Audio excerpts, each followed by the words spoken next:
Olá, pessoal. Meu boa noite. Agradecer a todos que já estão nos acompanhando esse bate-papo.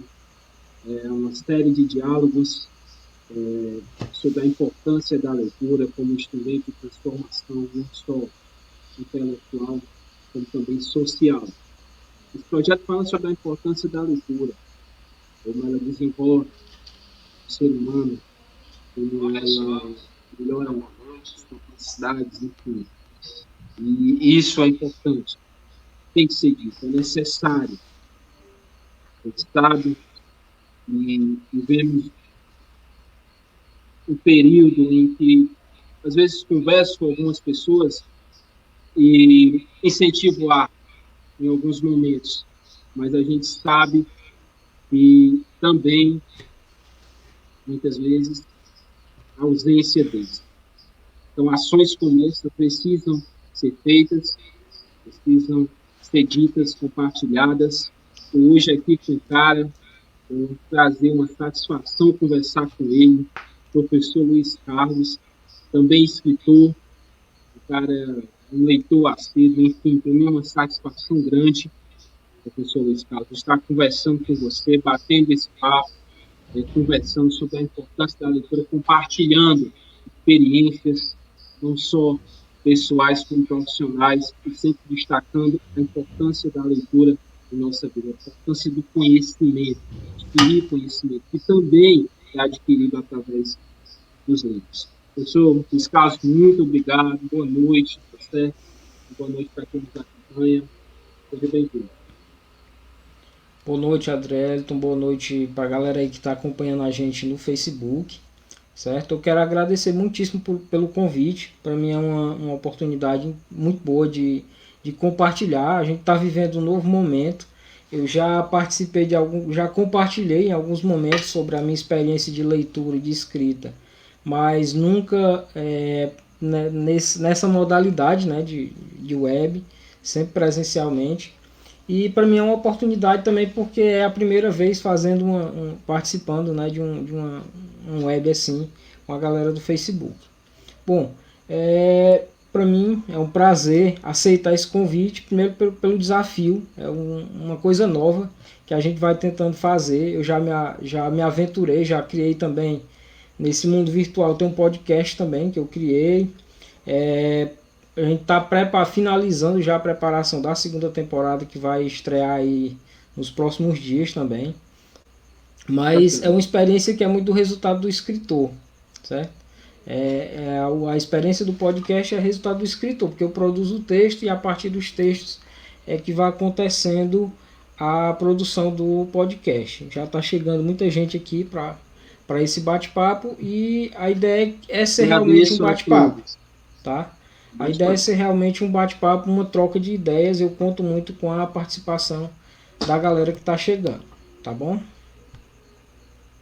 Para mim, como eu disse, satisfação e agradecer a quem já está nos acompanhando daqui a pouco. Já mando um abraço para todos, mas daqui a pouco cito o nome, já consigo visualizar alguns aqui, mas daqui a pouco eu cumprimento a todos e continue nos acompanhando.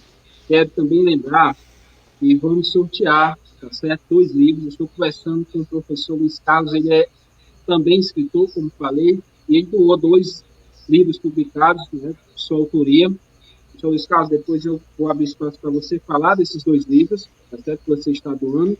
Para você participar desse sorteio é muito fácil. Compartilha a live, tá certo? Deixa o seu comentário e compartilha a live que a gente está realizando agora. Além dos 2 livros do professor, né, Luiz Carlos, também vou estar sorteando a biografia, certo? Do nosso compositor, Grande nosso poeta cearense, certo? Grande Belchior, apenas um rapaz latino-americano, certo? Vou estar também sorteando esse livro.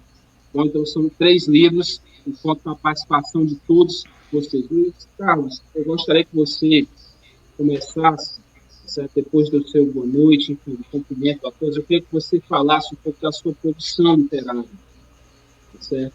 Que você já produziu, da sua experiência como escritor. Bom, a minha experiência como escritor tem muito a ver, muito ligada com a minha experiência de leitor, certo? Ainda lá na fase escolar, lá no ensino fundamental, eu tive a oportunidade de ter uma professora que nos desafiou a recriar histórias. Sabe? Eu acho muito importante esse trabalho que é realizado principalmente lá no ensino fundamental, que é onde se desperta de maneira mais profunda essa experiência com a escrita, que é resultado da experiência da leitura, certo? Aquela experiência, eu não me recordo se eu estava na quinta série na época ou na sexta série, eu não lembro bem, mas foi uma experiência extremamente marcante com um grupo de amigos. A gente recriou toda uma história, certo?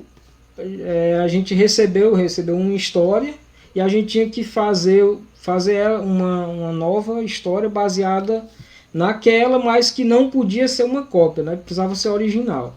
Então esse desafio para mim foi muito importante. E aquilo me despertou para a necessidade de uma descoberta de uma forma de transposição das emoções. Que a escrita ela também é isso. A escrita, de certa forma, ela é terapêutica. Certo? Ela é uma maneira de você se manifestar a sua comunicação, certo? De se comunicar com o mundo e de criar novos mundos. Certo? Esses mundos, às vezes, eles respondem a situações que são medos particulares da pessoa, respondem também a desejos, certo? E necessidades que a pessoa tem em relação ao mundo em que ela mesma vive. Tá? Então, a escrita ela parte muito disso. Tá? Então, a minha experiência escrita ela começou muito mais. Eu escrevi pequenos contos ainda na adolescência, mas nunca dei muito seguimento a isso. Eram pequenas histórias curtas, e aí comecei com o processo de escrita de poesias. Eu inclusive estou selecionando um novo material aí que pretendo preparar para ser um novo livro. Mas o meu primeiro desafio foi um livro que é um dos que vai estar no sorteio, já vou apresentar, que é esse aqui, Coisas da Vida Poemas. Certo? Tá bem na câmera? Tá. Coisas da Vida Poemas. Ele para mim foi um grande desafio, certo? Porque primeiro eu comecei mais ou menos a organizar os textos. Eu acho que eu tinha uns 14 anos. Eu estava no ensino fundamental ainda, né? No final do ensino fundamental. E eu comecei a organizar os textos em um único caderninho. Tá? Os textos que eu escrevi em qualquer lugar. Mas depois eu fui organizando todos no caderninho. E aí já depois de professor, né? Muitos anos depois, já como professor, já efetivo da rede estadual, inclusive, eu comecei a me organizar para fazer essa publicação. E aí eu fui fazer um estudo, como é que eu seleciono os textos para que eles componham um livro. Porque não basta a gente escrever uma história, a gente escrever uma série de textos, como é o caso de poemas ou contos, que são vários textos que compõem um único livro. Não basta apenas a gente pegar tudo que a gente escreveu e jogar lá dentro do livro, como se o livro fosse um cesto. Na verdade, ele precisa de uma certa coerência. E aí eu fui buscar estudar, né, um pouco de teoria. Só aí eu posso dizer que eu fui buscar estudar teoria para compreender como é que as editoras organizam. Eu pesquisei inicialmente qual era o custo para fazer a publicação por uma editora, dessas que mandam convites por e-mail mesmo para a gente o tempo todo. E ainda assim saiu muito caro para o meu orçamento à época. Tá? Então o que foi que eu fiz? Eu procurei estudar. Certo? Então eu fui buscar leituras que me dessem embasamento para que eu mesmo organizasse esse primeiro livro. E aí eu encontrei, né, o Clube de Autores, certo? Que é um clube de escritores, certo? Que tem um site na internet e cada escritor pode ir lá publicar seu livro. Dentre os requisitos, você precisa ou não, né, criar um ISBN próprio. Se você quiser ter uma abertura maior de mercado, você precisa fazer essa aquisição do ISBN. Para quem está nos acompanhando, Luiz, para quem está nos acompanhando, pessoal, o ISBN é como se fosse o RG do livro. É um número Isso, registro, é um número internacional que vale para qualquer lugar do mundo. Registrado. certo? É o número Isso. que vale internacionalmente para aquele Ótimo. livro. Ele é único para cada livro, tá? Para conseguir esse ISBN tem duas vias. Um é você contratar junto a uma editora comercial, tem algumas que fazem esse tipo de serviço. Eu optei por uma outra opção que para mim eu achava muito mais interessante e continua sendo, que é criar um selo próprio. Tá? Então, os meus primeiros livros têm o meu próprio selo, tá?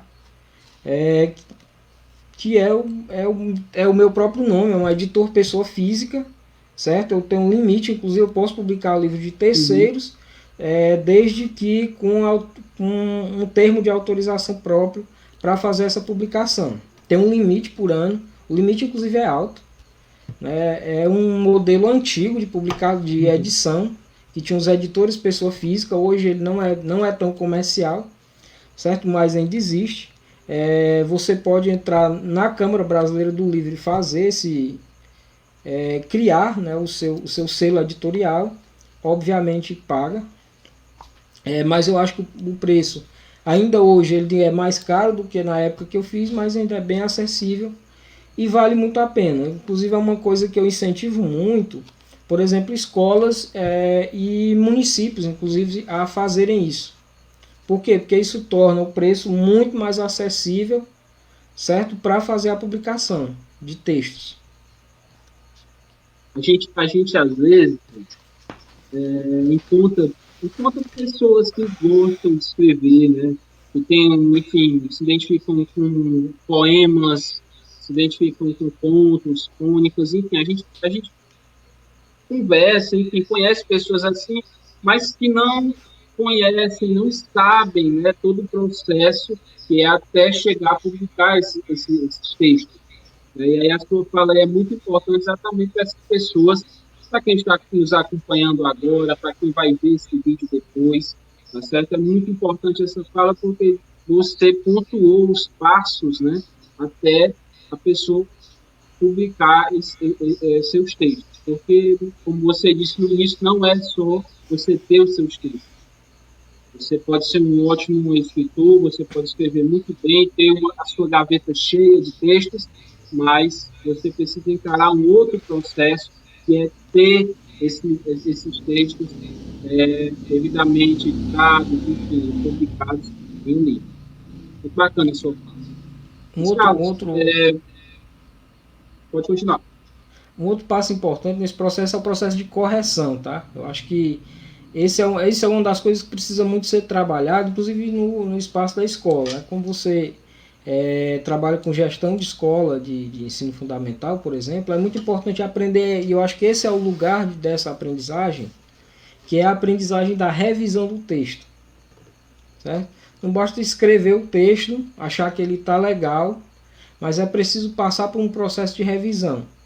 Que é um processo de revisão, primeiro, com pares, ou seja, por outras pessoas, darem uma olhada nesse texto, ver quais são as qualidades que ele tem, mas também gente com coragem de dizer o que pode ser melhorado no texto. E depois deixa ele guardado um pouquinho e aí retoma, dá uma olhada, depois de já esquecer um pouquinho, aí você já fica um pouquinho estranho ao texto. E aí, em vez de ser o filho, né, de ser o filho, porque a gente defende muitos filhos da gente, e o texto não é diferente não, a gente defende com unhas e dentes esse texto. Acho que todo mundo que passou por uma experiência que é uma experiência mais próxima de todo mundo, que é quem faz graduação, precisa fazer um TCC. A relação com o texto literário é muito parecida, é o filho da gente. Então a gente defende aquele texto. Mas a gente também precisa desapegar um pouco. Lá na graduação a gente desapega com o orientador. No texto literário a gente desapega com o editor. Acho até que a gente precisa começar a desapegar antes. Antes de chegar no editor, a gente precisa começar a desapegar do texto quando a gente coloca aí para que outras pessoas tenham acesso a esse texto, certo? Tem experiências, inclusive de sites, né, de redes sociais feitas para isso, né, que para esse compartilhamento em tempo real dos textos. É uma experiência, muita gente já conseguiu, inclusive, ser publicado por grandes editoras a partir dessa experiência, porque é um processo de amadurecimento contínuo, o processo da escrita também. Interessante que você falou aí, às vezes a gente produz algo, deixa lá guardadinho, e o reencontro, né, depois de algumas semanas, meses, anos até, e aí quando você tem esse reencontro, você falou da defesa, sim, mas às vezes também a gente refaz alguma coisa, né, vai lapidando, são as experiências que são adquiridas com o tempo, e, consequentemente, isso vai alterando a sua maneira, a sua percepção, o seu modo de ver sobre certas coisas e é inevitável você fazer alguma alteração, alguma coisa. Esse processo é muito interessante para quem escreve, enfim, para quem gosta de ler. Muito bacana. Com certeza. E E aí, assim, Gustavo, você está tem, compartilhando com a gente sua experiência literária. Assim. inclusive assim, tem dois riscos desse guardar e esperar um pouquinho, tá? Quais são esses riscos? Nem tudo é sem risco, certo? Não existe o zero risco, tá? Se existisse alguma coisa que não tivesse nenhum risco, não existiria seguro, tá? Então, assim, o que é o risco, né, de a gente trabalhar com o texto literário dessa forma? Primeiro, o que se aconselha é de que você reserve aí pelo menos 3 meses, certo, para guardar esse texto. Depois da retomada do texto, a gente tem dois possíveis caminhos. Um, eu achar que o texto é muito ruim, certo? Refazer tudo de novo, desmanchar tudo. Isso é até mais comum até do que parece, certo? É muito comum o autor começa a escrever, desmancha o negócio inteiro e faz de novo. E aí é por isso que eu não posso olhar esse texto sozinho. Quando eu retomo os 3 meses que eu escrevi e deixei guardado, eu trago, eu releio, mas eu peço também para uma outra pessoa fazer essa leitura. Por quê? Porque a outra pessoa ela vai ter o papel de ver quais são as qualidades que o texto tem. Não basta porque eu vou de cara, eu vou ver os defeitos. Quando eu termino de escrever, para mim ele está perfeito. 3 meses depois, quando eu já me desapeguei um pouquinho dessa criança, né, que é o texto literário, eu olho e eu começo a achar estranho, eu acho que precisava de muita melhoria. E a tendência natural é desmanchar tudo e fazer de novo. Então a gente também não pode ceder a esse risco também. Então a gente precisa ter essa cautela e aí o compartilhamento do texto ajuda muito a ver quais são as qualidades que o texto traz. Muito, muito bem. Você pontuou muito bem todo esse processo, essa satisfação grande da atuação com você. Você que nos acompanha, eu fui compartilhando isso, Carlos. Acho que você percebeu, né, os comentários de quem já está nos acompanhando. Forte abraço a todos. Certo? Assim como a gente compartilha dessa ideia, que a leitura é importante para o nosso desenvolvimento, não só intelectual, como social. Certo? Muito obrigado. Continue nos acompanhando. Compartilhe o link para participar do sorteio. Tá bom? Deixe o seu comentário, deixe uma pergunta. Fique à vontade para deixar alguma pergunta. Tá bom? Muito obrigado a todos vocês. Vamos lá. Luiz Carlos, eu tenho uma pergunta. O Gustavo Conceição, na verdade, essa pergunta não foi possível realizar nos episódios anteriores. Eu achei bem interessante e eu reservei, inclusive, eu disse ele, olha, Gustavo, fique tranquilo que a sua pergunta vai ser feita. Eu pergunto, para você, assim, no seu ver, existe algum livro, certo, que você indica que de alguma forma ajudou a ter mais empatia, mais esperança na humanidade? Assim, essa é uma pergunta bem complexa e muito desafiadora, sabe? Bem Mas tem muitos, filosófica, né? muito filosófica, mas tem muitos, sabe? Tem muitos. Eu acho que a primeira coisa é olhar o lugar onde a gente tá para escolher esse livro, tá? Eu encontrei muitos, né, ao longo da minha vida, certo? Eu acho que vou falar de vários, tá? Um que me marcou para olhar, inclusive, a função da leitura na vida da gente, certo? Foi um livro chamado Robinson Suíço, certo? Alguns dias atrás eu até compartilhei sobre ele, tá? Sobre esse livro no meu Facebook. Foi um livro que eu li lá na escola, também lá no ensino fundamental, né? Mas eu não li ele uma vez, eu li umas 4 vezes só, certo? Quando eu estava no ensino médio, eu tentei pegar de novo lá na escola que eu estudei no ensino fundamental, que fica lá em Pentecoste, tá? Mas dessa vez eu não consegui ler todo pelas demandas que eu tinha à época. Mas assim, o título do livro é Robinson Suíço. O nome dá a entender logo, né? Ele faz sim, ele é uma... Como é que a gente fala? Ele é uma paródia ao Robinson Crusoe, certo? Só que ele é uma paródia não escravista, certo? Ele é uma paródia que eu chamo de uma paródia empreendedora, porque ele vai demonstrar o que ele conta lá na história. Na verdade, ele não foi escrito pelo autor que publicou, ele foi escrito pelo pai do autor que publicou o livro e ficou lá engavetado. E aí o legal da escrita é isso também. Ele ficou engavetado lá por anos, e aí quando ele faleceu, eles foram mexer nas coisas e encontraram lá o manuscrito, que à época ainda não era bonitinho como hoje a gente faz no computador. Ele encontrou lá o manuscrito na gaveta e resolveu publicar. E acabou que foi um livro que fez bastante sucesso. Basicamente é uma família que sofreu um naufrágio e está em uma ilha. Eles estavam saindo da Europa para o mundo novo, né, para a América, e no caminho eles sofreram um naufrágio e sobreviveram só eles em uma ilha. E nesse espaço lá da ilha, que eles conseguiram sobreviver, eles foram se adaptando, criando estratégias para usar os recursos que existiam naquele espaço para sobreviver cada vez com maior qualidade de vida. Tá? E o mais interessante é que depois de 10 anos, eles passaram o tempo inteiro, né, construindo sinais para avisar possíveis barcos que passassem no entorno de que eles estavam ali. Em torno de 10 anos eles desistiram de fazer esse sinal, e aí eis que aparece o navio. Muito bacana. E aí o navio vai lá, um barco, né, vê fumaça, vai até eles e apenas um deles resolve partir. Certo? Tem um filme sobre esse livro, mas eu não recomendo o filme, tá? Por quê? Porque a viagem com o livro é muito mais fantástica, tá? Eu acho uma aventura muito mais legal com o livro. A gente sabe que livros que viram filmes têm versões muito incompletas. Tá? Não é nada, não que eu não goste. No episódio da semana passada, conversávamos exatamente sobre isso. Não que eu não goste de filmes, tá? Eu assisto muito, tá?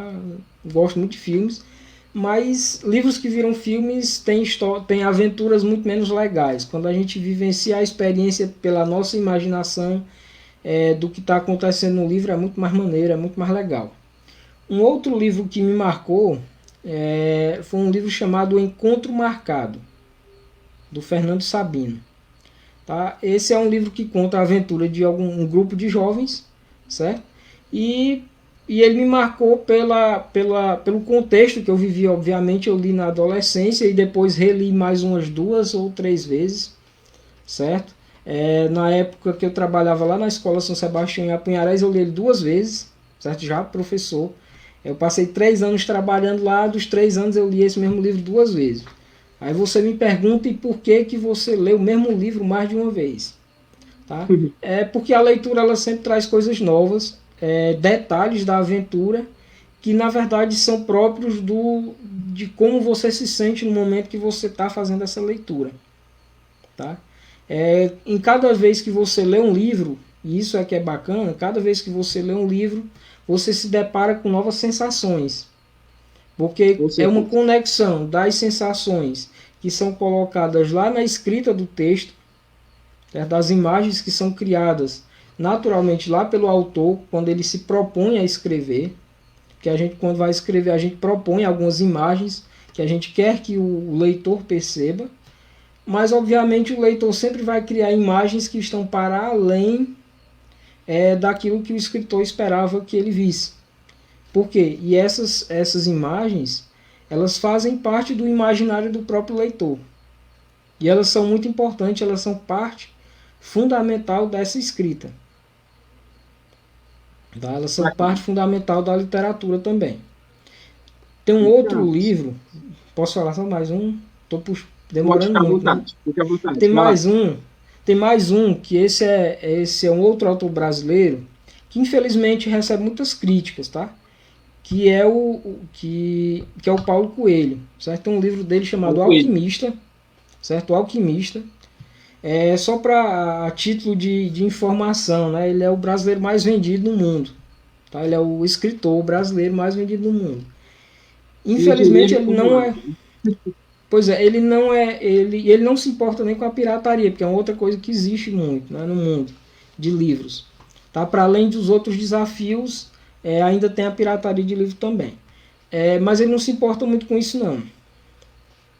Mas o que me chama a atenção desse livro é a conexão, é a empatia que o livro cria com o ser humano como um todo. Um ser humano no sentido de humanidade.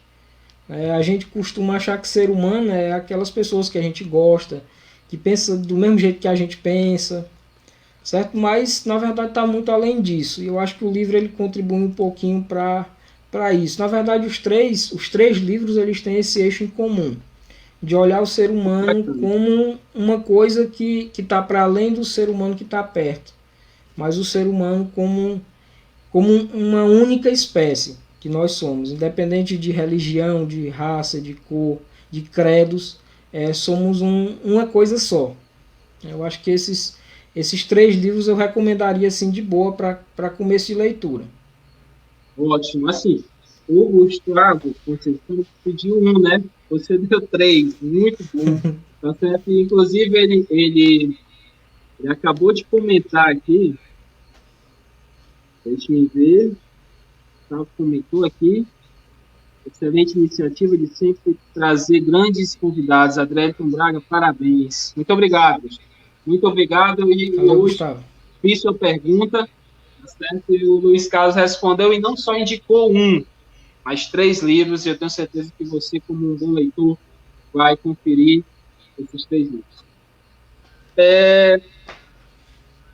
Luiz, a gente tem uma convidada, certo? Pessoa, gosto muito, tá certo? Sou suspeito de falar, porque eu tenho um carinho especial, trabalhei um período na escola em que ela é diretora, certo?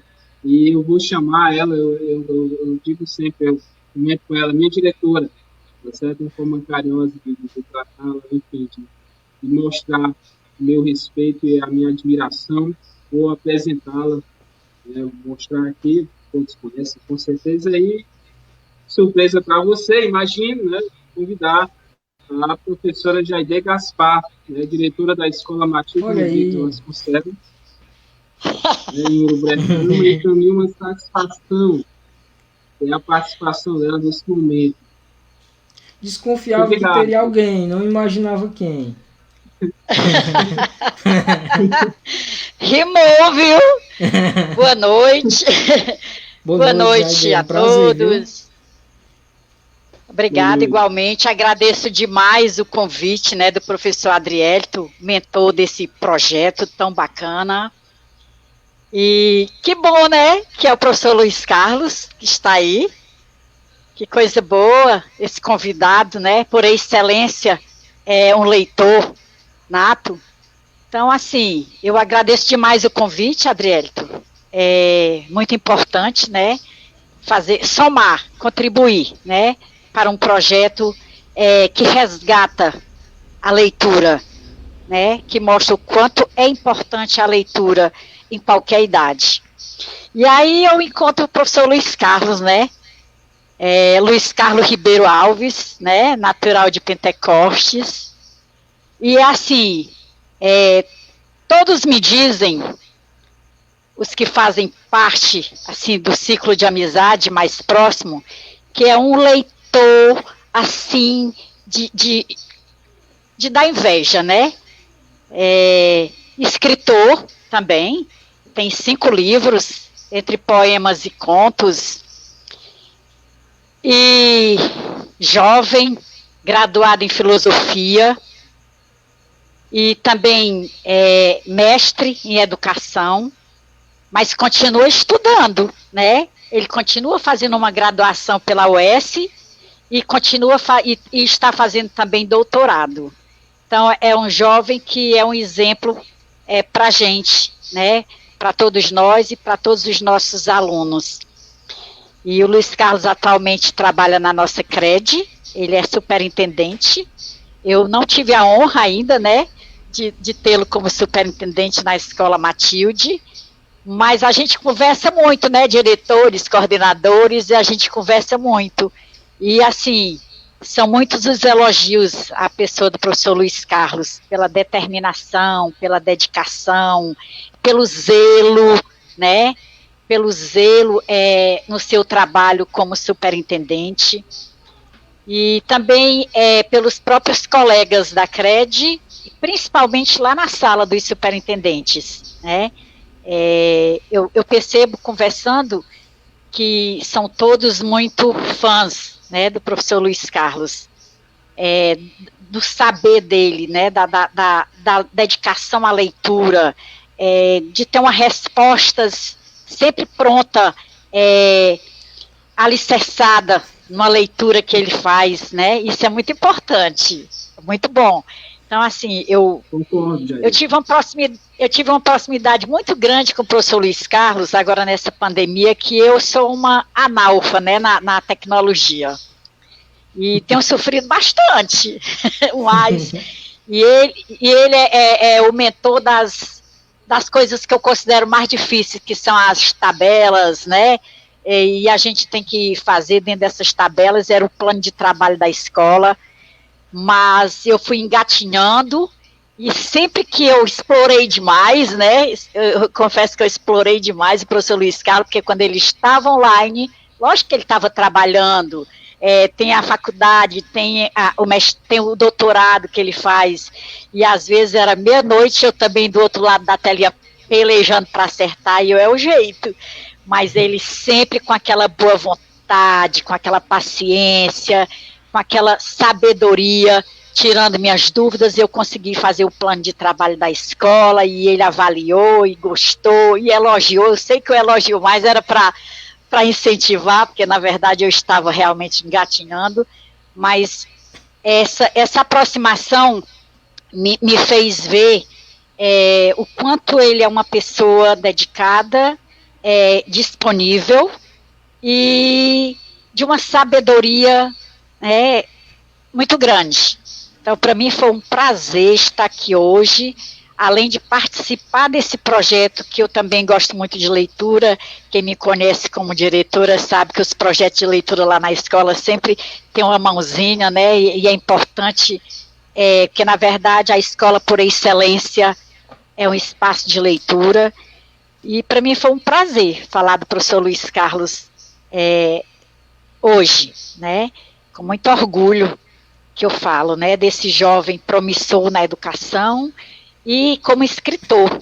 É muito importante que nossos jovens se espelhem nesse jovem que está abrindo esses caminhos, né, para os nossos meninos. Então, eu fico muito feliz de ter participado. Sei que ele é casado, sei que ele tem um filhinho, mas eu não vou falar muito da vida pessoal do professor Luiz Carlos. Eu quero falar aqui do profissional, né, que nos inspira a sermos melhores a cada dia, a buscarmos a cada dia na leitura o crescimento para a vida, né?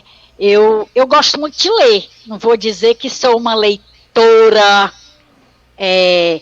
assídua e por excelência, como o professor Luiz Carlos. É por isso que quando eu ouço falar na pessoa dele como leitor, eu fico muito interessada. E eu sempre converso com as colegas sem eles saber, né? Porque eu vejo, quando eu chego na sala, ele está lendo, ele levanta a cabeça, ele tem sempre uma resposta para a gente, e isso é muito importante, respostas com embasamento, né? Uma coisa certa, uma coisa que ele leu. Isto é muito importante. Eu costumo dizer que para o outro fazer algo, ele tem que ver que a gente também faz. Então, é muito importante quando uma pessoa está conversando com a outra, que ele vai falar e ele cita alguém. Então, eu já percebi várias vezes na conversa dele, né? E eu fico, poxa vida, ele lê tudo isso. Por quê? Porque ele está falando com a gente e diz, como disse fulano de tal, isso assim, assim, assim. Então, isto nos inspira a ler, sabe que o que ele está falando é verdade, porque ele acabou de citar a fonte. Então, é muito importante e nos faz crescer. Então, assim, para mim é um prazer muito grande, mais uma vez, falar do professor Luiz Carlos nesta noite, como excelente leitor, como um jovem professor, que dificilmente o nosso jovem quer ser professor, né? Como um jovem que abraçou a profissão de professor, que tem a educação como uma fonte inspiradora, que sabe que através dela, que é consciente, que acredita que é através da educação que acontecem as mudanças, né, do ser humano e da sociedade. Então, eu fico muito feliz de fazer parte desse momento e de fazer parte da nossa CRED, que tem o professor Luiz Carlos como superintendente. Rapaz, a Jade tá me deixando encabulecido, rapaz.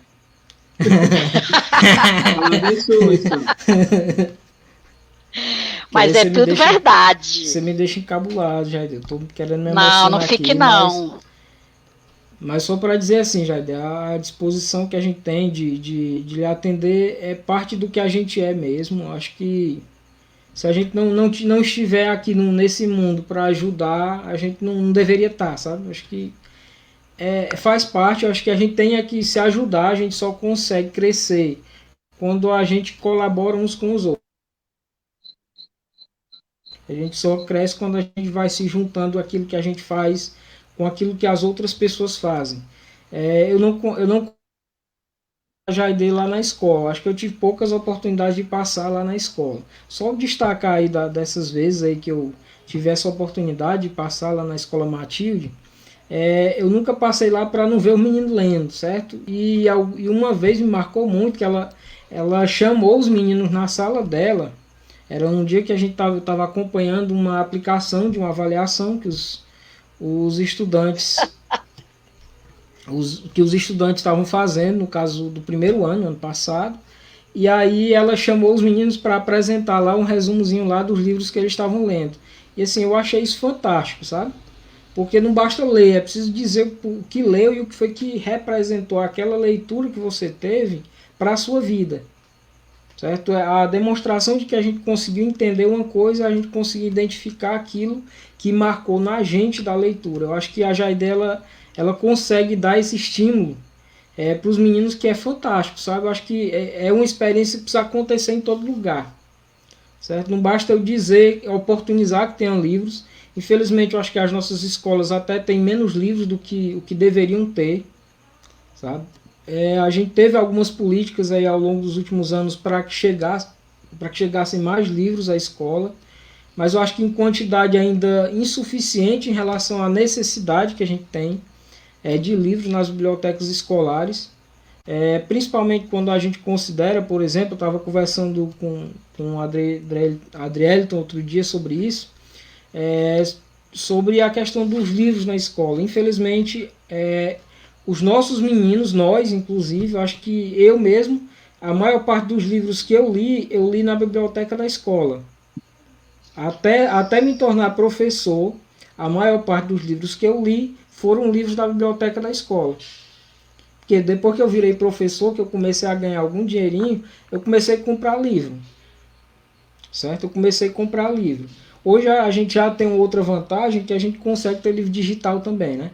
Mas até aí, a maioria dos livros que eu li eram da biblioteca da escola. Até eu ter condições de comprar livro. Mas a gente só vai conseguir um dia comprar livro, ter interesse por comprar um livro, que é um item que no Brasil, infelizmente, é muito caro. Certo? Eu lembro que das minhas viagens para o mestrado, eu voltava com um monte de livro na mala. Por quê? Porque livro na Argentina era muito barato. E no Brasil não, ainda é um item que é muito caro, sabe? É um item que deveria ser da cesta básica, mas que é muito caro.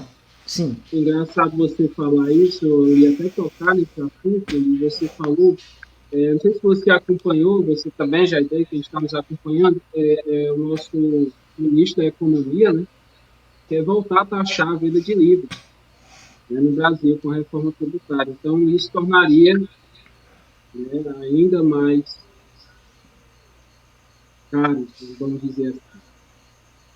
E o pior não é taxar os livros, né? Querer pegar a taxa que era das armas e colocar no... pegar a taxa que era aplicada às armas e colocar para os livros para baixar a taxa, para compensar a taxa que era para o armamento. Eu acho que a maior crítica não é nem só porque quer taxar o livro, é de onde está querendo tirar essa captação de recursos para colocar no livro, certo? O livro no Brasil é um item que já é muito caro, certo?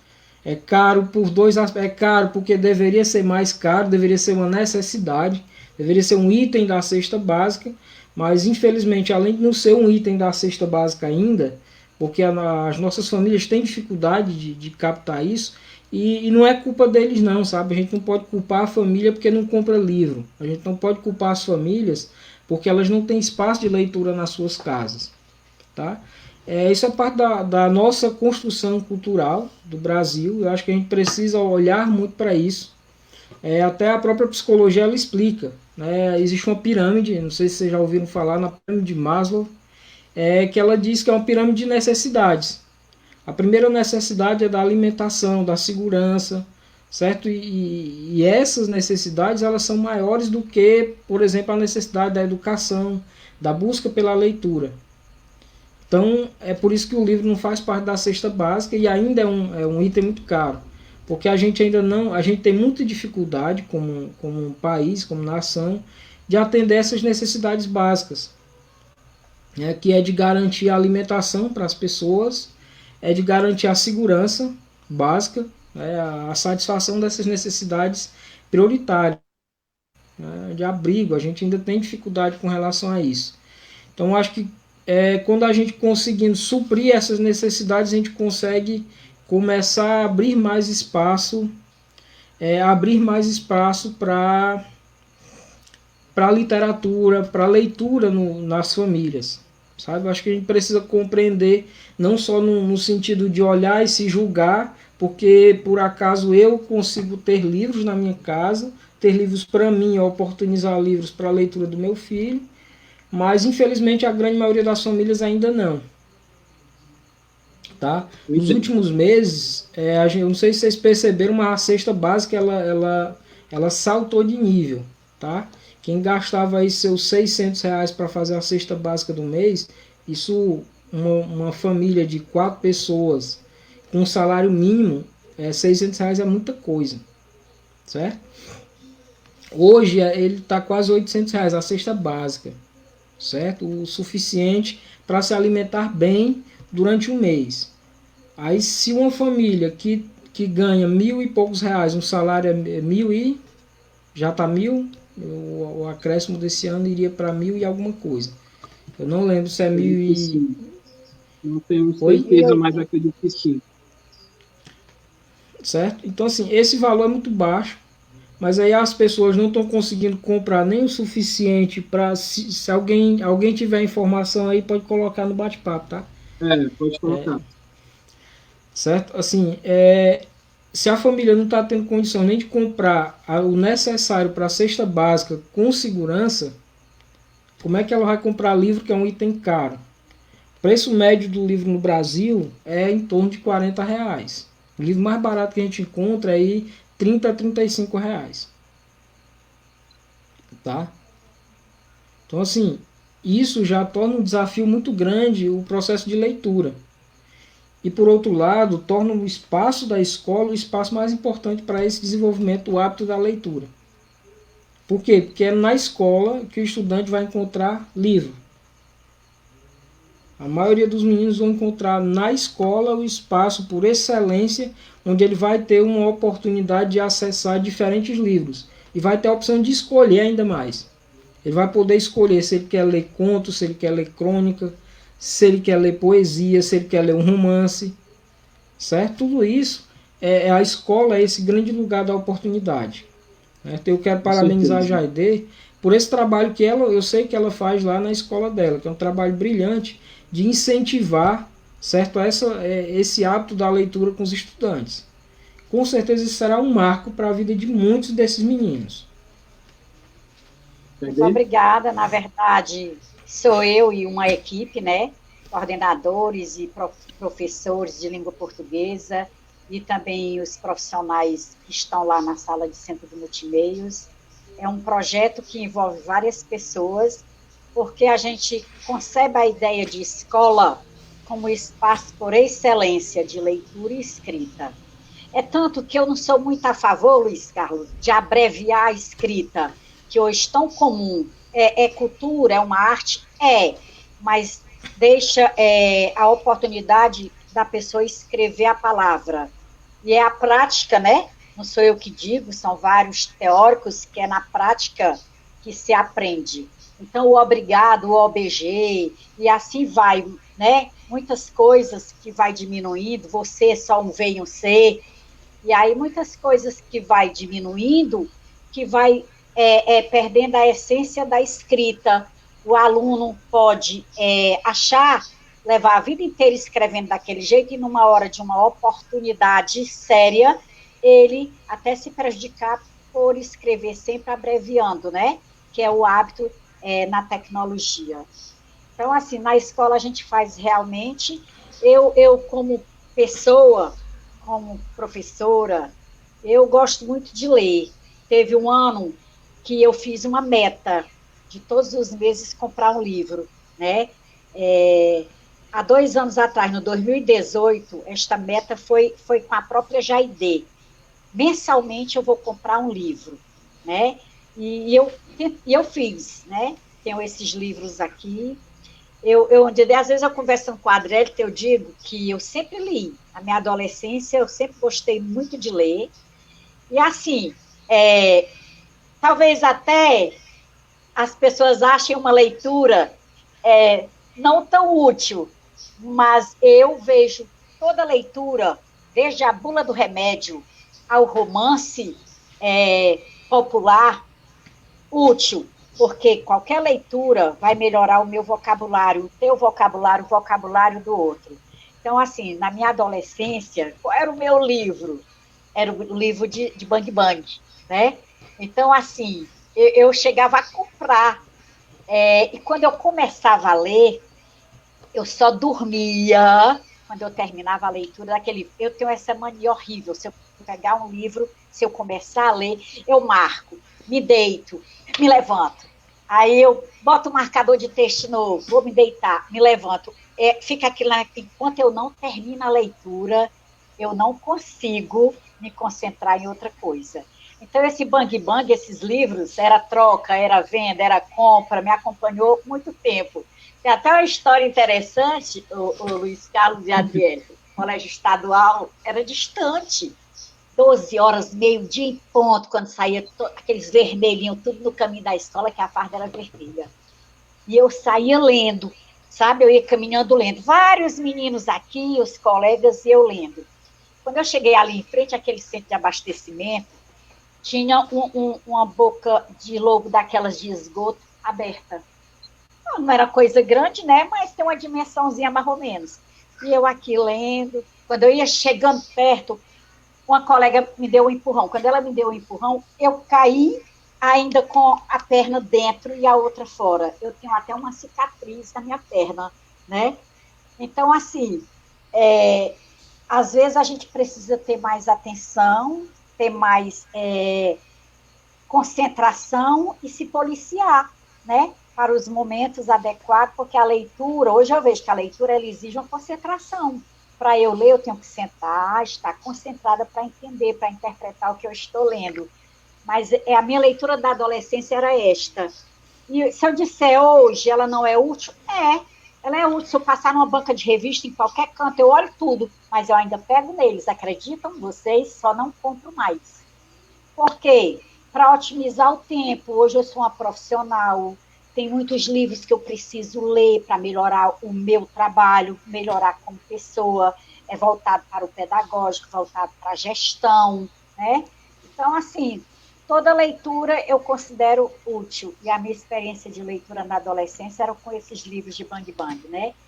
E, assim, um livro que me marcou, eu já li muito, olha, como eu disse, é de tudo. Na época daquela famosa saga Crepúsculo, eu li os 4 livros. Né? Eu gosto de ler o Paulo Coelho. Tá aqui, ó, Brida. Comecei, né? Fantástico. Mas, assim, tem um livro que me chamou a atenção. Eu leio a Bíblia, é sempre pertinho aqui, ó. Toda noite, uma coisinha aqui da Bíblia também. Mas vocês me acreditam que tem um livro que eu nunca esqueci? É psicografado, do Chico Xavier. Paulo e Estevão. Acredita que eu li esse livro? Esse livro me marcou tanto, a história de Paulo, gente. Me marcou tanto, e eu sempre estou citando o Saulo para Paulo, transformação dele como cristão. Né? Faz muitos anos que eu li esse livro, para vocês terem uma ideia, no 2007. E eu faço como vocês, de vez em quando eu dou uma relida, não todo, mas algumas partes, gosto muito dele.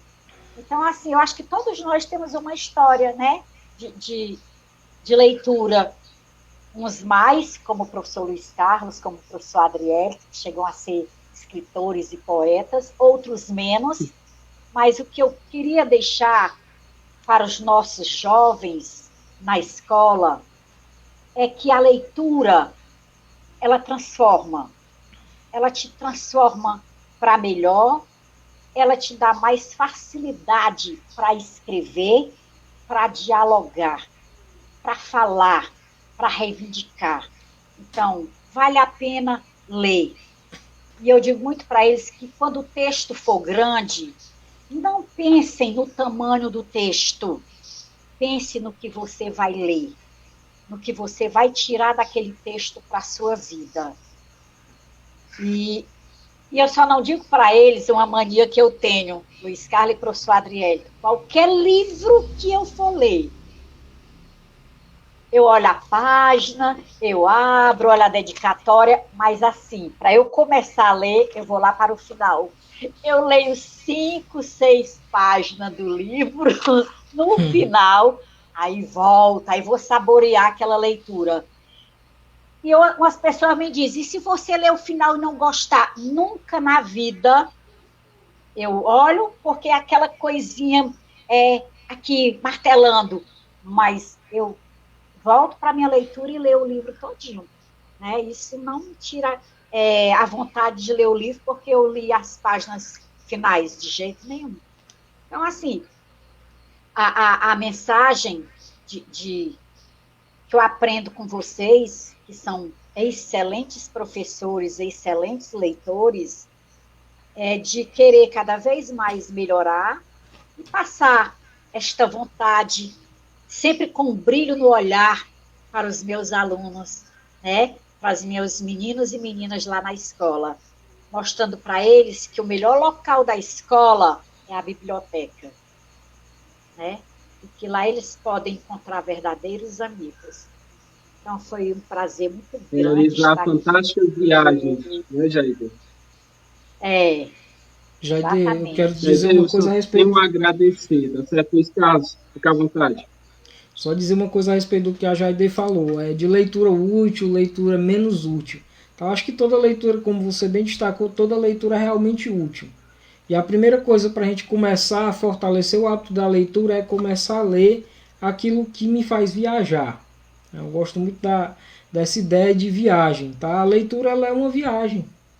Tá? Eu viajei muito lá na Serrota, lá no Pentecoste.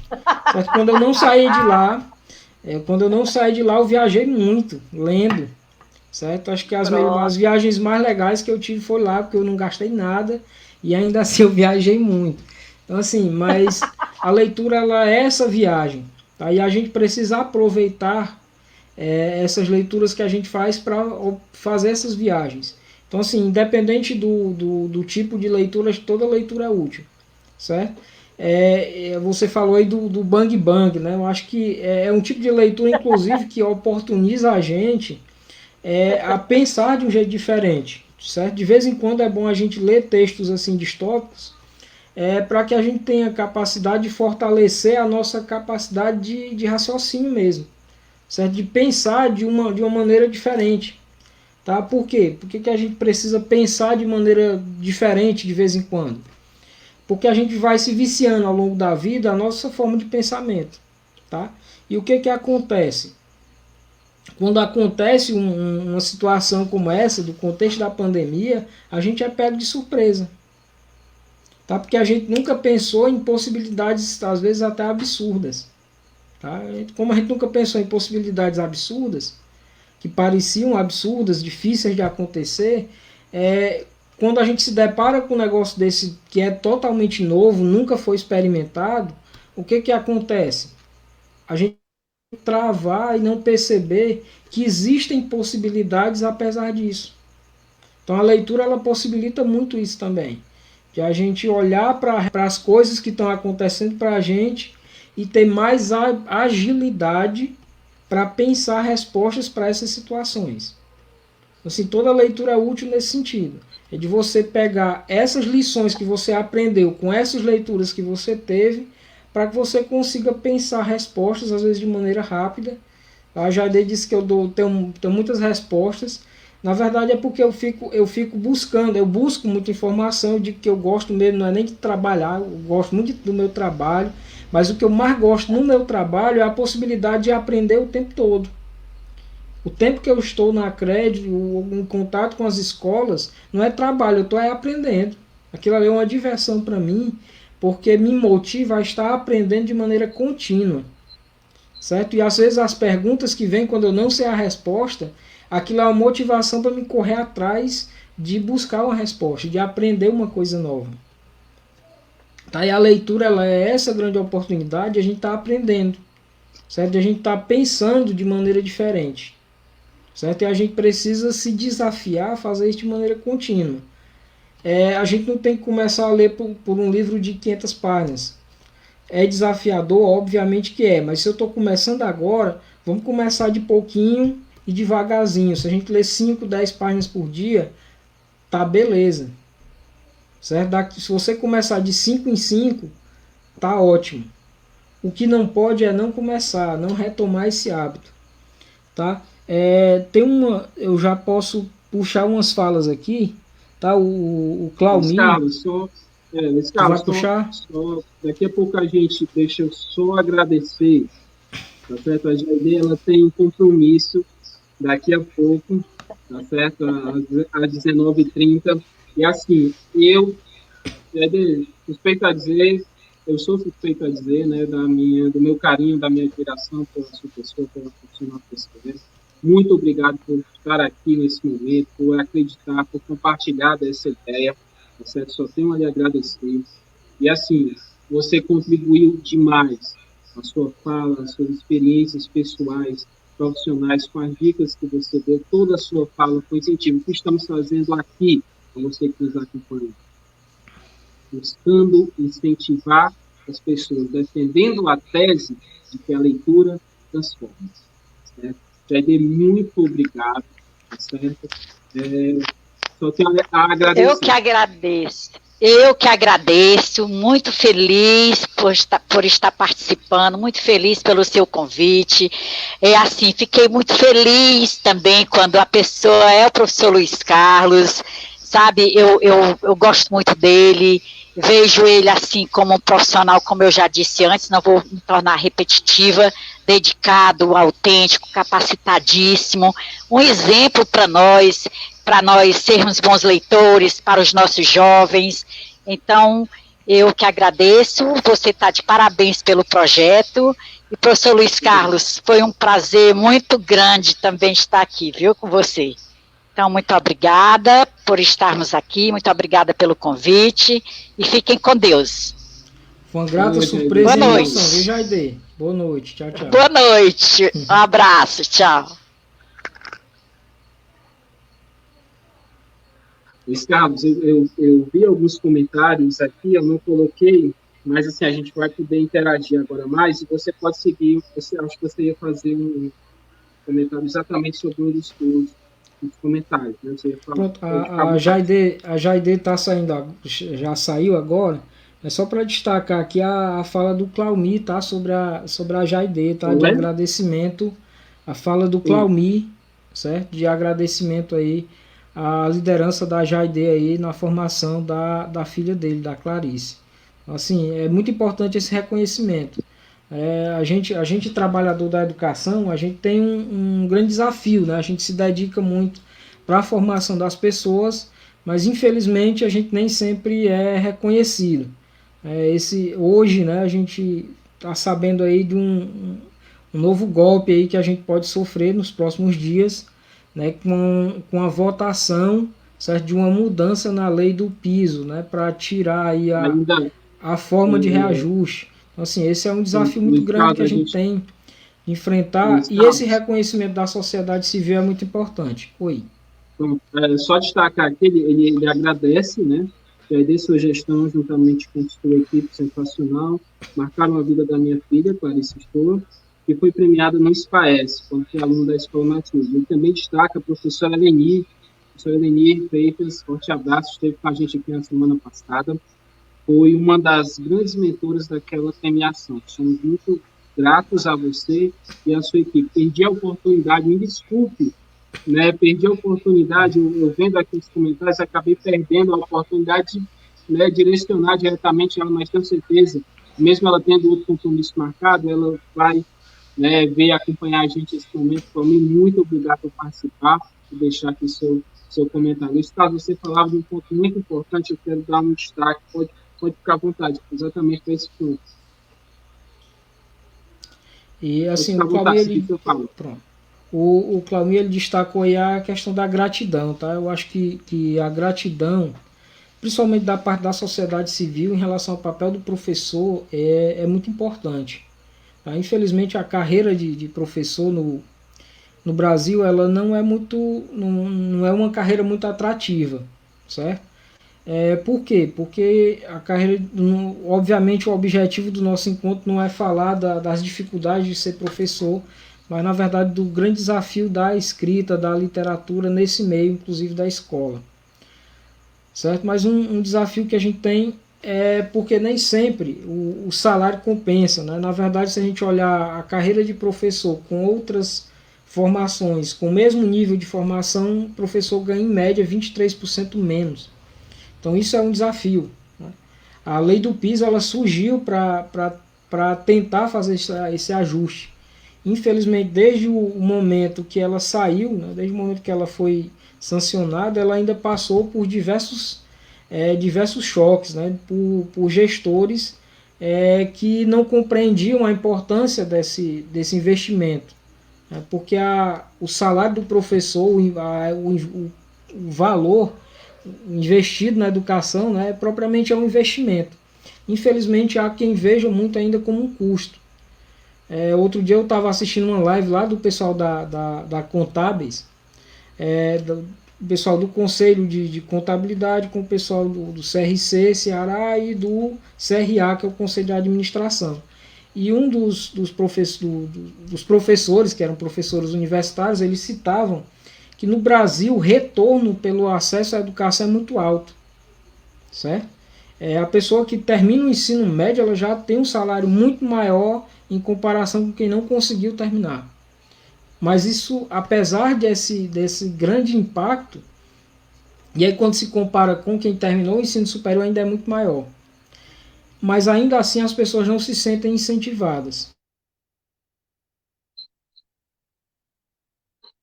As necessidades, ela demonstra isso, né? Infelizmente, a necessidade imediata, ela é muito mais importante.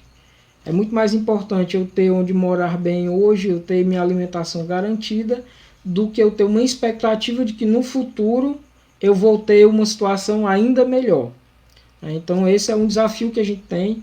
Inclusive é um desafio que é importante aí para a questão do reforço à leitura e à escrita, certo? Uma outra coisa da fala do Claumil, vou já puxar a fala do Paulo também, em relação ao divisor de águas que representa a leitura. O hábito da leitura, ele começa a se construir por textos que a gente se sente confortável em fazer a leitura. Isso é que é o mais importante. Tá? Eu gosto muito de Machado de Assis. Por que eu não citei o Machado de Assis aqui? É uma leitura que é um pouquinho mais difícil. Tá? É uma leitura um pouquinho mais difícil de a gente acessar, pela própria construção, né, da estrutura gramatical dos textos. Então, acho que não vamos começar por aí. Tem muita gente, vamos começar a ler literatura lendo os clássicos.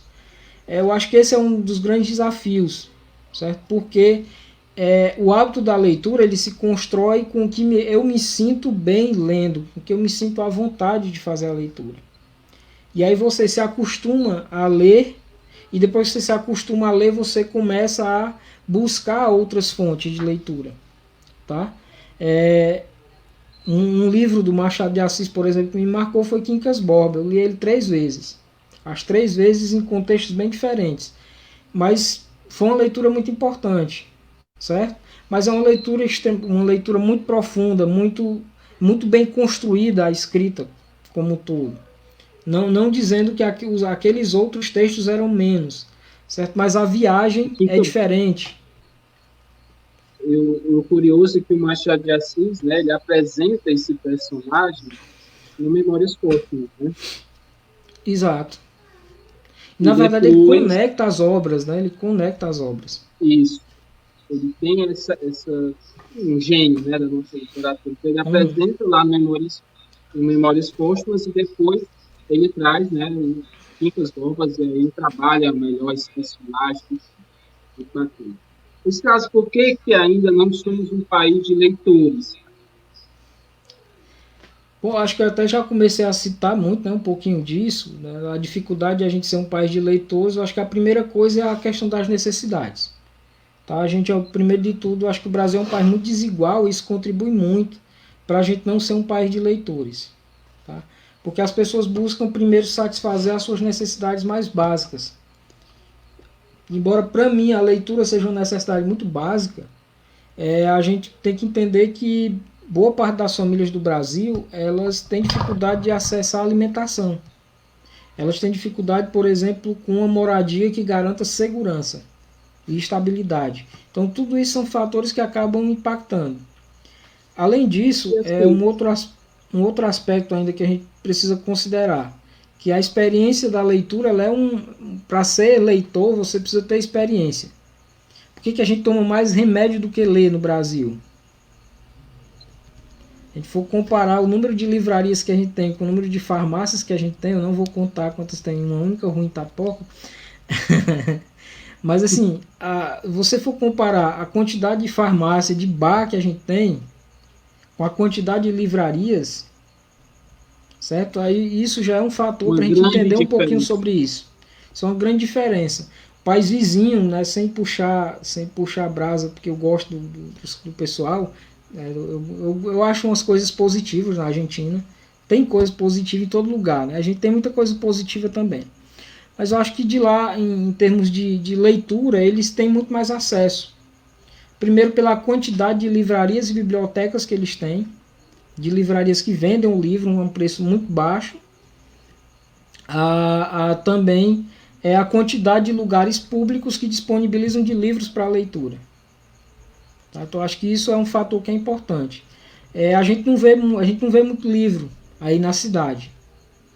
A gente tem inclusive poucas experiências, mas experiências muito boas das geladeiras literárias, né? Que tem uma geladeira em um lugar, você pega uma geladeira velha e coloca, uma pessoa pode doar um livro e alguém pode ir lá e pegar esse livro para leitura e doar um outro. Assim, essa é uma alternativa social para isso. Mas teve uma pessoa que falou aqui que tem pavor de uma situação. Deixa eu ver quem é que me apavora. Paulo Gomes. Certo? O Paulo Gomes, às 7h14, ele colocou o seguinte: concordo plenamente com o que você diz, professor. Isso. Com o que você diz, professor. Porém, há uma outra problemática que para mim apavora. Infelizmente, não vemos muitas propostas de incentivo à leitura. Isso é muito frustrante. Certo, Paulo? Isso é uma coisa que também me apavora. Tá? Isso a gente faz falta essas experiências. Mas para que a gente consiga disseminar experiências de leitura, a gente precisa vivenciar essa experiência de leitura. Tá? E é por isso que é importante a gente criar esses espaços de compartilhamento. Tá? É só quando a gente cria esses espaços de compartilhamento de leitura, de compartilhamento das nossas experiências pessoais de leitura, que a gente também vai criando expectativa de leitura em outras pessoas, certo? Por meio de compartilhamento. Se para mim a viagem for legal, eu vi que para outra pessoa a viagem na imaginação, lendo um determinado livro, foi muito bacana, eu já sinto a necessidade de buscar essa leitura. Tá? Eu já sinto a necessidade de buscar essa leitura. Teve uma pessoa aqui que eu vi que colocou que a partir dessa conversa já se sentiu motivada a buscar, né, leituras. Só destaque aqui, foi que eu estou aqui. Pronto, foi o Silvio Carvalho. Com essa boa prosa já estou com mais vontade de retomar as minhas leituras. Assim, esse tipo de prosa, esse tipo de bate-papo, ele já é um espaço de inspiração, certo? Obrigado, Silvio, por dar esse feedback para a gente, porque isso retroalimenta para a gente a importância de criar esses espaços de compartilhamento. E é interessante a gente destacar, que um projeto como esse não é por vaidade, não é vaidade, certo? Quando eu vi os convidados, enfim, eu fiz o convite a você, né, inclusive estamos aqui realizando esse momento, não é por vaidade, não é querer aparecer, a gente quer compartilhar experiências e, assim como, né, o caso do Silvio, inspirar alguém, incentivar alguém a ler. Né? Estamos aqui, como eu falei, defendendo uma tese, né, de que a leitura transforma.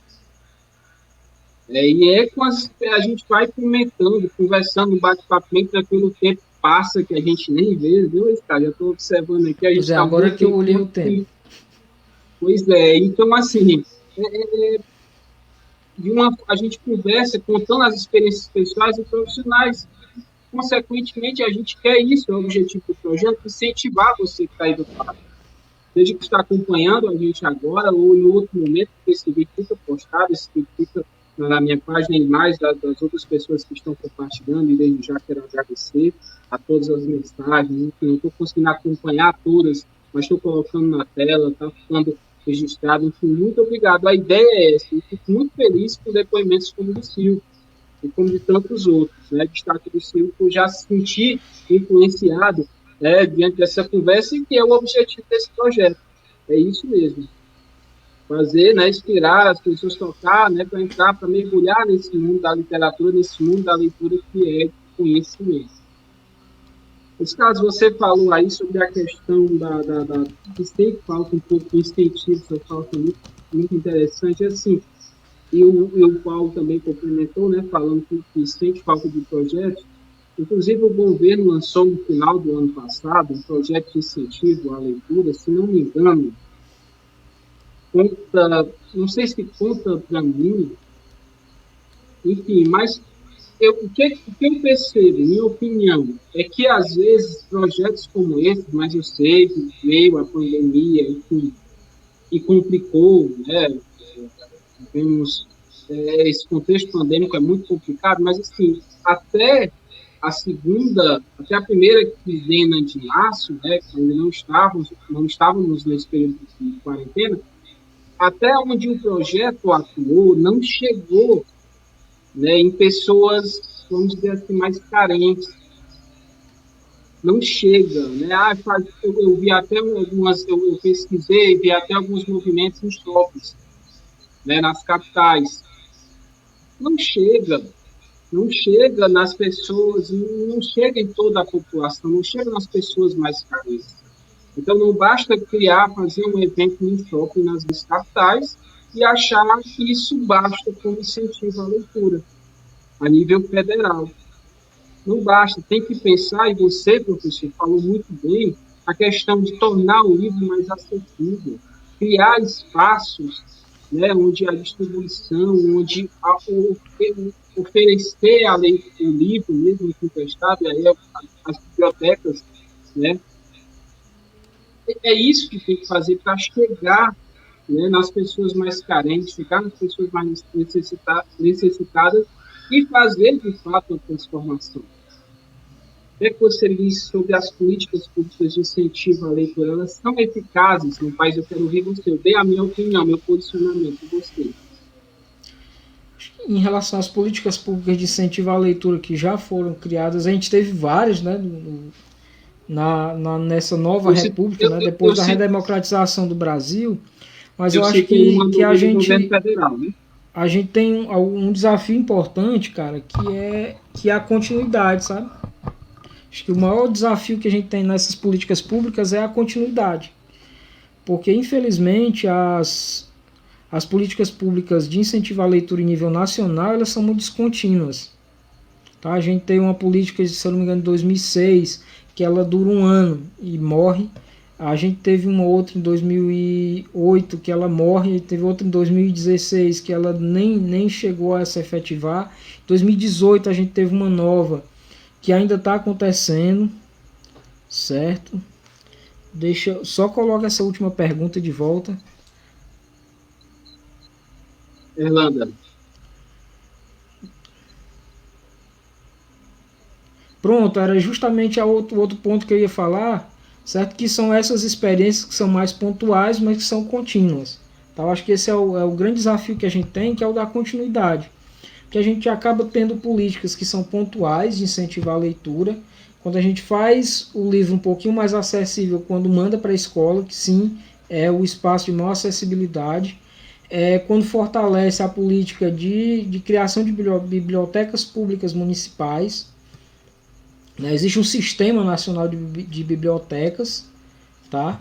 Eu não sei se tem um pessoal da biblioteca de Pentecoste acompanhando, mas é uma das bibliotecas que, inclusive, lá eu sempre deixo, cada livro meu que sai eu vou deixar lá. Mas assim, existe um sistema nacional de bibliotecas, mas esse sistema não é tão disseminado, infelizmente. Exato, não é um sistema conhecido. Não é acessível, esses espaços nem sempre são muito acessíveis para a população de maneira geral. Se você fizer uma pesquisa para as pessoas, tem muita gente que não sabe onde é que fica a biblioteca pública do município. Tá? Então isso acaba sendo um desafio ainda, que a gente tem em relação à democratização do acesso à leitura. E a gente tem as políticas públicas que são um pouquinho mais contínuas. Eu vou falar aí da coleção do PAIC, que com frequência anual tem editais que, por um lado, incentiva também os escritores, tá? que é uma política também de incentivo aos escritores, porque é um desafio muito grande. Eu acho que viver de livro no Brasil, por exemplo, não dá para viver de livro no Brasil. Acho que a gente tem pouquíssimas referências de pessoas que conseguem ter uma resposta financeira dependendo de livro. Depende muito mais de coisas que são acessórias ao livro em si do que propriamente do livro. Tá? Mas o desafio que a gente tem é a importância desses editais, né, que aparecem. Inclusive o meu livro de contos ele saiu porque foi por um edital. Tá? Eu coloquei para ver o que dava e deu certo. Então, assim, é uma experiência que é muito válida, mas não só por esse motivo, mas também por tornar esse livro acessível. Porque esse livro que passa por um edital, ele é distribuível nessa rede do sistema de bibliotecas, certo? E também vai para as escolas, certo? E é na escola que o hábito da leitura tem o seu marco inicial. Porque a grande maioria das famílias, elas não tem condições ou não tem nem lugar para comprar livro infantil. Tá? É muito difícil você encontrar livro infantil. Tá? Então acaba que essa coleção aí essa coleção do PAIC, que chega à grande maioria da população cearense lá na primeira infância, é muito importante, é um grande marco para a construção desse hábito da leitura. Não só lá no espaço da escola, mas também em casa, porque os meninos também levam parte desse acervo que fica com eles, é um acervo deles. Eles ao longo da vida vão criando ali a sua biblioteca também. Então, assim, esse é um fator que é muito importante a gente considerar. Certo? Eu acho que é uma das políticas mais legais que a gente tem de acesso ao livro. É pensar um acesso ao livro que esteja para além de ter o livro publicado, de ter o livro vendido, né, de ter livrarias, possíveis, a gente tem poucas livrarias, acho que tá pouca, se eu não me engano, eu conheço 2 ou 3, certo? Livrarias, tá? Tem uma biblioteca pública municipal e pronto. Eu não conheço a realidade dos outros municípios vizinhos, mas eu acredito que deve ser muito próximo. E a livraria, ela não vive de livraria, ela é livraria e papelaria, ela vive de papelaria e não de livraria. Ela tem uns livrinhos lá, porque quando as pessoas procuram elas têm, mas elas vivem mesmo de papelaria. Então assim, esse é um grande desafio, a gente não tem nem livraria, no sentido amplo que tem só livro, a gente não tem, tá? Porque faz parte da criação dessa necessidade. As pessoas compram aquilo que elas têm necessidade de comprar. Tá? Quantas músicas a gente tem valorizando o livro? Agora compara quantas músicas você consegue se lembrar que fala de cerveja e cachaça. Não que cachaça e cerveja seja ruim, mas compara aí a quantidade. Então assim, o que as pessoas têm mais facilidade de comprar? Aquilo que é mais lembrado. Tem um ditado que diz, né, o que não é visto não é lembrado. Assim, se o livro ele não tem essa visibilidade toda, acaba que ele não tem esse espaço, certo, para favorecer esse acesso, né, infelizmente. Infelizmente. Você citou um projeto a nível estadual, né? O projeto que eu citei anterior, não sei se você conhece, né, que é um projeto lançado pelo governo federal, no final do ano passado, no final do mês de dezembro. Toda a sua fala, Luiz, interessante que você foi ligando, né, as perguntas que eu tenho aqui, né, que eu tenho separado aqui para fazer. Você foi ligando o papel da família, você foi ligando o papel da escola, né? Você foi falando sobre a questão do cenário, né, do Brasil, se ele reflete essa falta de leitura. Você foi complementando na sua fala todas as perguntas que eu tinha, né, aqui para lhe fazer. E eu acho que você tocou, mas eu queria que você aprofundasse nesse ponto. A leitura, ela desenvolve a inteligência emocional. Inclusive, eu fiz essa mesma pergunta para o professor Lucas Albino, na segunda semana desse projeto. Ao seu ver, a leitura, ela desenvolve a inteligência emocional tão cobrada, né, tão necessária, vamos dizer assim, nos dias de hoje, principalmente. Eu até vou fazer um link aqui com o que eu comentei um pouco antes, né, lá quando eu conversava ainda com a Jaide, sobre a questão da utilidade da leitura, certo? E de a gente inclusive ter uma variedade de leituras, certo? Porque essa variedade ela vai ajudar justamente a fortalecer essa capacidade mental, né, que é a capacidade de lidar com as situações do contexto. Porque quando você lê, você deixa de vivenciar só a sua vida, certo? Mas você vivencia também os conflitos que os personagens passaram. Em geral, você sempre se identifica com um ou outro personagem. Às vezes você consegue se identificar com até mais de um personagem lá na história, certo? Mas isso, o ganho que você tem com isso é a capacidade de se ver lidando com situações diferentes, certo? Isso por si só já é um fator que contribui muito para o desenvolvimento da inteligência emocional. Certo? Uma vez que você começa a se ver diante de situações diversas, você começa a lidar também desenvolver capacidade de lidar com essas situações que são diversas. Então, assim, ler distopias pode ajudar, por exemplo, a lidar com melhor qualidade ao choque que foi, por exemplo, o início do isolamento social. Por quê? Porque foi uma situação que a gente iniciou de maneira brusca. Certo? Então, foi uma realidade totalmente inimaginado anteriormente. A gente começou a ver, por exemplo, conflitos inclusive na ciência. O Edgar Morin, que é um sociólogo, filósofo, que fez aniversário há poucos dias, ele diz o seguinte, né, que a ciência finalmente ela se deu conta de que ela é feita baseada em incertezas. Que a ciência ela é construída com base na falência da teoria. Quando uma teoria deixa de funcionar, então é aí que outra teoria ganha espaço na ciência. Então, esse momento que a gente vivenciou nos mostrou esse espaço. A gente vinha achando já que a ciência era absoluta certeza, certo? Que a ciência tinha sempre a resposta para tudo pronta. E a gente se viu diante de uma situação que a ciência diz, não, a gente não tem uma cura para esse negócio, a gente não conhece isso ainda, então tudo que a gente pode fazer é dizer, calma, fique em casa.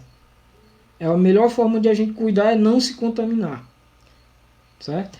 E a partir daí é que começa a se construir pesquisas para tentar descobrir possibilidades de curas. Então, assim, a leitura ela possibilita muito isso também. Certo? Aí citando um livro do Edgar Morin, que para mim é uma leitura extremamente inspiradora, certo? Que é um livro chamado A Cabeça Bem Feita, tá? A Cabeça Bem Feita. Esse livro, tá? Ele tem gratuito na internet, eu estou dizendo aqui porque é liberado pelo Edgar Morin, tá? É um livro que tem nos sites dele, é disponível gratuitamente, certo? Em algum lugar dá para achar também em língua portuguesa, se eu não me engano. Certo? Mas assim, é um livro fantástico que eu recomendo a leitura. Certo? O que ele diz, qual é a tese desse texto? Ele retoma lá um conceito do Michel de Montaigne, que é um filósofo, certo? Que escreveu um livro só, chamado Os Ensaios, tá? Lá na Idade Média. Esse cara ele escreveu, um dos ensaios dele dizia o seguinte, né, que a grande preocupação da educação na época dele já era encher a cabeça das pessoas de informações. Mas ele dizia o seguinte, mais vale uma cabeça bem feita, ou seja, organizada, do que uma cabeça bem cheia. Ou seja, mais importante do que ter um zilhão de informações é eu ter algumas informações que estejam apresentadas de maneira organizada. Tá? Obrigado, Leonara. Então, assim, é mais importante que a gente consiga organizar as ideias, as informações às quais a gente tem acesso e transforma em conhecimento para criar soluções, do que propriamente ter muitas informações de maneira desorganizada. Então, a produção de conhecimento, e a leitura é muito importante para isso, ela deve servir para isso. Muitos problemas do nosso dia a dia a gente consegue resolver com uma pesquisa e com leitura, inclusive aí no Google, tá? A gente tem muita informação hoje em dia, tá? Mas qual é o nosso grande desafio em relação às informações?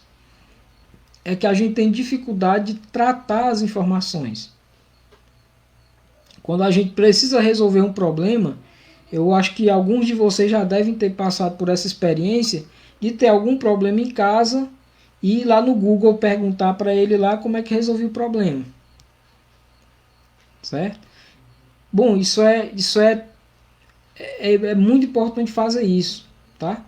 E não só buscar informações para resolver problemas que já sejam soluções prontas, mas é preciso que a gente aprenda também a utilizar a leitura como fundamento para construir soluções para problemas que não existem, não existe ainda uma solução pronta, tá? Meu pai era agricultor, por exemplo, tá? Meu pai é agricultor aposentado, né, com aquele benefício para os agricultores, tá? E eu trabalhei com ele durante um tempo. E hoje, com as diferenças de leitura, de acesso à informação que eu tenho, eu tive acesso a algumas leituras que são novas para mim, que se aquela época que eu trabalhava com meu pai eu tivesse tido acesso a essas leituras, teriam sido muito importantes para a gente resolver problemas que a gente tinha lá naquele contexto que a gente vivenciava. Coisas cotidianas, né? Que eram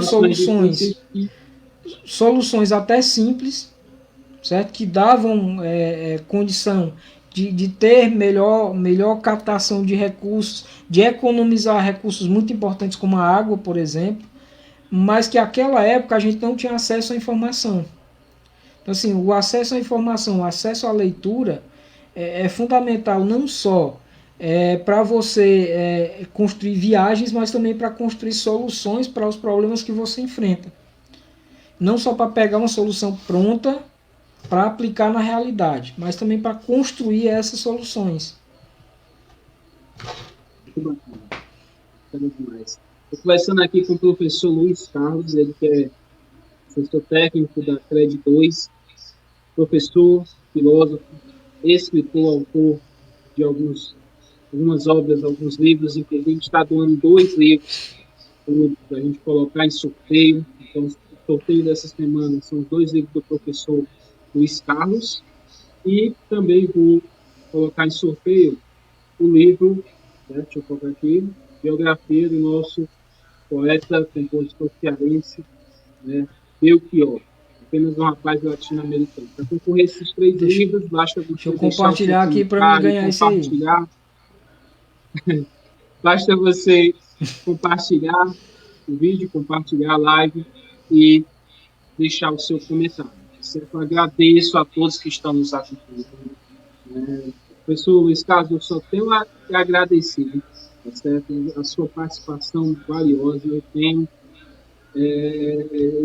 a sua forma de falar, né, sobre o processo de produção literária, enfim, a importância da leitura, contribuiu bastante para esse projeto. Só tenho a agradecer. Passou muito rápido o tempo, né? A gente eu nem percebia que quando eu olhei agora há pouco tempo, né, a gente já estava com mais de 1 hora, né, de live, mas assim, é porque papo legal, a gente foi interagindo, não citei o nome de todos, mas coloquei todos aqui na tela os comentários. Muito obrigado. Quero aqui também destacar que o professor Paulo Gomes doou um livro, tá certo? Ele doou um livro. Muito obrigado, Paulo. Para a gente colocar em sorteio, eu vou colocar o livro que o professor Paulo Gomes doou na próxima semana. Na próxima semana a gente tem aqui como convidado o professor Rafael Mota, certo? Então, nesse bate-papo, eu vou colocar o link lá para o professor Paulo Gomes. Muito obrigado pela sua doação.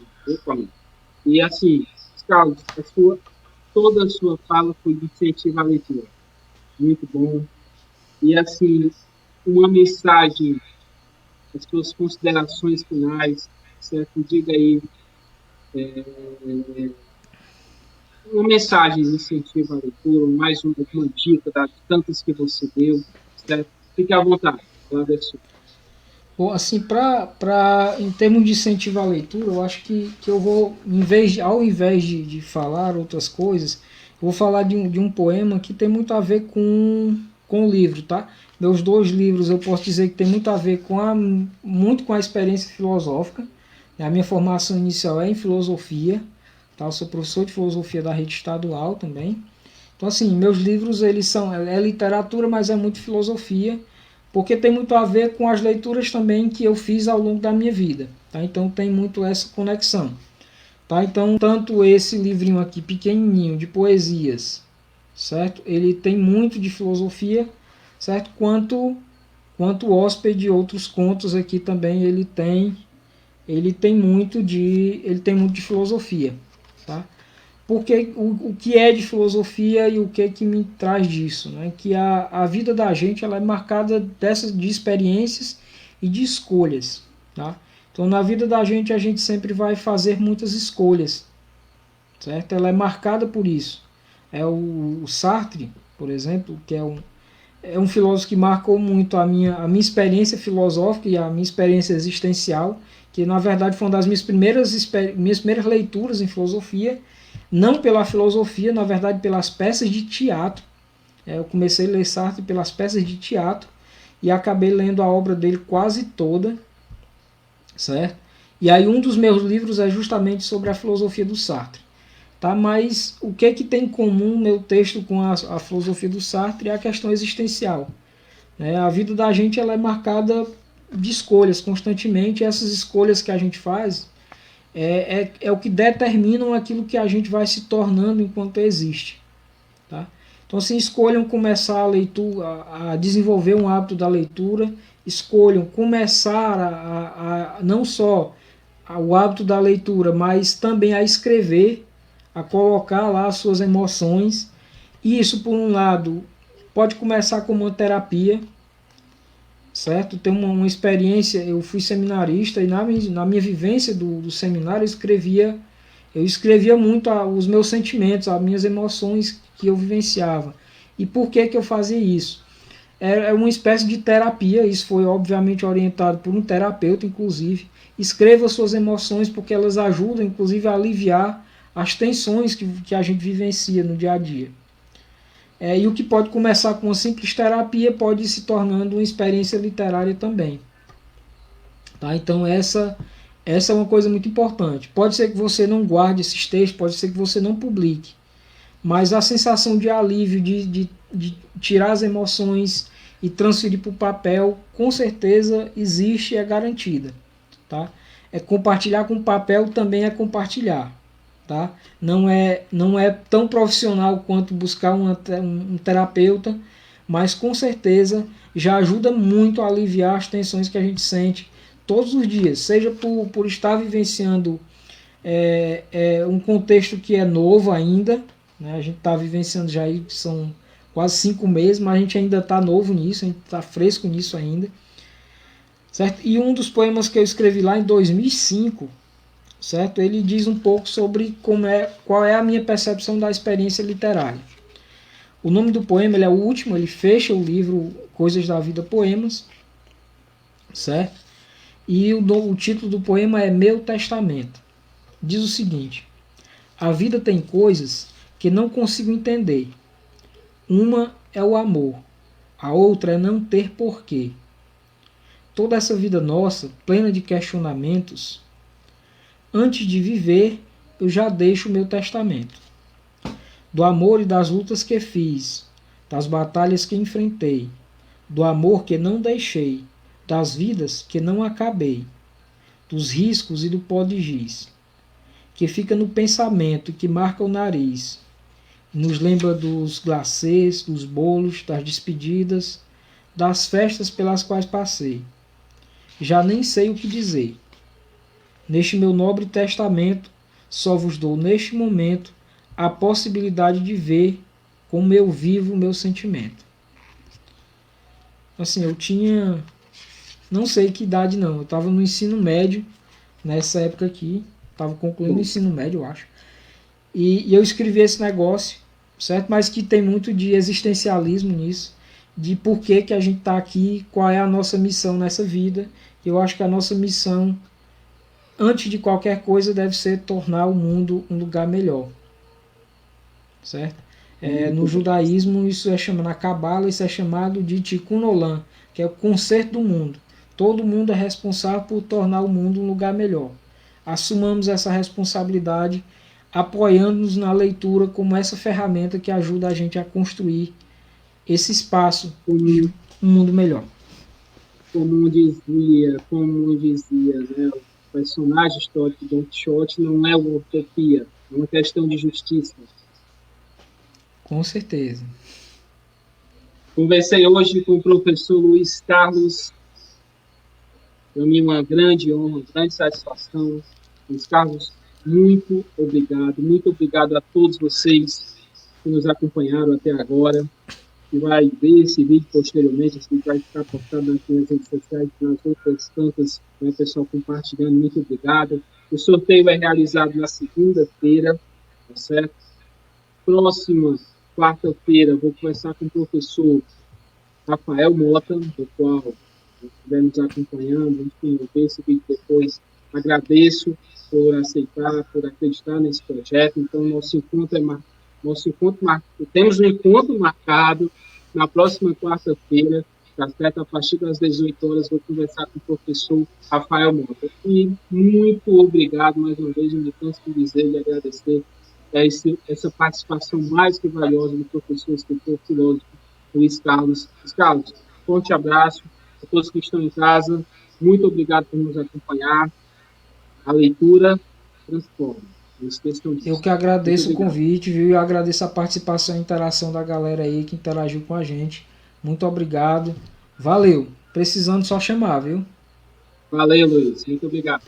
Valeu, pessoal. Boa noite. Boa noite. Tchau, tchau.